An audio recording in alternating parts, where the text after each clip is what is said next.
ഞാൻ ഇവിടെ ഇന്ന് ഒരു കെട്ട് പാലക് ചീര വാങ്ങിയിട്ടുണ്ട്. പാലക് ചീര അത് എങ്ങനെയാണ് ഉണ്ടാക്കുന്നത് കാണിച്ചു തരാം. വറവ് ആക്കിയാൽ ആരും കൂട്ടൂല. അത് കാരണം ഞാനിതിൽ കുറച്ച് മസാല പോലെ ചെയ്താൽ കഴിക്കുമല്ലോ എന്ന് പറഞ്ഞിട്ട് അതിന് വേണ്ടുന്നത് കടല കുറച്ച് വെള്ളത്തിലിട്ട് വെച്ചിട്ടുണ്ട്. അത് ഞാൻ തലേന്ന് രാത്രിയെ ഇട്ട് വെച്ചതാണ്. ഇനി നമുക്കത് കഴുകി 2 വെള്ളത്തിൽ കഴുകി വൃത്തിയാക്കിയിട്ട് ഒരു കുക്കറിൽ വേകാൻ വെക്കാം. നല്ല കഴുകി വൃത്തിയാക്കി വെച്ചതാണ്. ഇനി അതിൻ്റെ അപ്പുറം ചെറിയ ഉള്ളി ഒരു 10-20 ഉള്ളി തോല് കളഞ്ഞിട്ട് അതിലേക്കിടാം. പിന്നെ ചെറുതായിട്ട് തക്കാളി മുറിച്ച് വെച്ചതാണ്, അത് ഇതിലേക്കിടാം. പിന്നെ വെളുത്തുള്ളി ആവശ്യത്തിന് ഇടാം.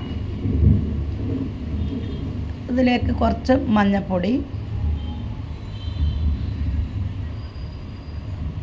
എരിവിനനുസരിച്ചിട്ട് മുളക് പൊടി,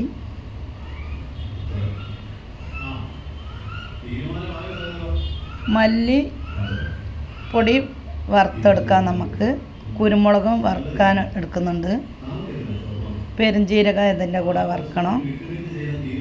തേങ്ങ അതിൻ്റെ കൂടെ ഇടണം. എല്ലാം കൂടി നമുക്കത് വറുക്കാം. അതിലിടയ്ക്ക് ഇതൊന്ന് നല്ല വെന്ത് കുഴയണം. കടല ഒരു 3 വിസിലെങ്കിലും വരണം, എന്നാലും നല്ല വെന്ത് കുഴയും. അതവിടെ നിന്ന് വന്നിട്ട് നമുക്കതിന് ഇത് വറുത്തെടുക്കാം. മല്ലി, പെരുംജീരകം, കുരുമുളക്, തേങ്ങ വറുത്ത തേങ്ങയാണ് അതിൽ കൂടി ഇട്ടത്. അതും കൂടി നൈസിലൊന്നും അത് അരച്ചിട്ട് വരാം. അതിന് ശേഷം ഒരു ചട്ടിയിൽ കുറച്ച് വെളിച്ചെണ്ണയാണ് നല്ലത്. വെളിച്ചെണ്ണ, കുറച്ച് കടുക്, ഒരു 1/2 സ്പൂണ് ചെറിയ ജീരകം, 2 കറിവേപ്പില. ചീരിയിടുന്ന കാരണം കറിവേപ്പില വേണ്ട, എന്നാലും ഞാൻ അതിലേക്ക് ഇട്ട് ചീര. ഇതിൻ്റെ പച്ച നിറം മാറണ്ട, ഇതിൽ തന്നെ വെള്ളം ഉണ്ടാവും ആവശ്യത്തിന്. ഒന്ന് ഇതായാൽ മതി. പച്ചക്കളർ മാറുന്ന കിടക്കണം. നമുക്ക് വെന്ത കടല അതിലിടാം.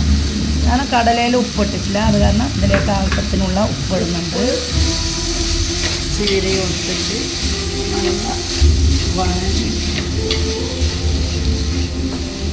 നമുക്ക് ഉപ്പിട്ട് നല്ല അതിന് ശേഷം നമുക്ക് കടല ഈ അരവ് ഇതിലേക്ക് ചേർത്ത് കൊടുക്കാം. അരവ് ചേർത്ത് ഒന്ന് തിളച്ചതിന് ശേഷം നമുക്ക് കടല വെന്തതും അതിലേക്ക് ഇട്ട് കൊടുക്കാം. ഇങ്ങനെയാകുമ്പോൾ ചെറിയ കുട്ടികളെല്ലാം കഴിക്കണം. നമ്മളിത് വെറുതെ പൊരിയലാക്കി കൊടുത്താൽ ചീര പൊരിയൽ എന്നിട്ട് കഴിക്കൂല. ഇങ്ങനെ കൊടുത്താൽ ചെറിയ കുട്ടികൾക്ക് നമുക്ക് ദോശേൻ്റെ കൂടിയും ചപ്പാത്തീൻ്റെ കൂടിയെല്ലാം ഇത് നന്നായിട്ടുണ്ടാകും കഴിക്കാൻ വേണ്ടിയിട്ട്. പൂരീൻ്റെ ഒന്നിച്ചെല്ലാം അതിന് വേണ്ടിയിട്ടാക്കുന്നതാണ്. ഞാൻ ഇന്ന് ഇവിടെ പച്ചരി അരച്ച് ചുട്ട ദോശയാണ് ആക്കിനെ. അതിന് വേണ്ടിയിട്ടാണ് കൂട്ടാനാക്കുന്നത്. ഉഴുന്ന് കൂട്ടാണ്ട് വെറും പച്ചരിയും കുറച്ച് ചോറ് കൂട്ടിയിട്ട് അരച്ച് ആക്കിയതാണ്. ദോശേൻ്റെ അപ്പുറം ഇത് കഴിക്കാൻ നല്ല ടേസ്റ്റായിരിക്കും. അല്ലെങ്കിൽ ചപ്പാത്തീൻ്റെ കൂടി ആയാലും നന്നായിട്ടുണ്ടാവും, ചോറിൻ്റെ കൂടിയും കഴിക്കാൻ നല്ല ഉണ്ടാവും. ഇതേപോലെ ആക്കി നോക്കും, നന്നായിട്ടുണ്ടാവും. ഇത് കുട്ടികൾക്ക് നല്ലതാണ് ഈ ചീര. പാലക് ചീര എന്ന് പറയും ഇവിടെ. അതൊരു കെട്ടി കാരണം ഞാനത് ഉണ്ടാക്കിയതാണ്. നോക്കൂ, നല്ല ടേസ്റ്റാണ്.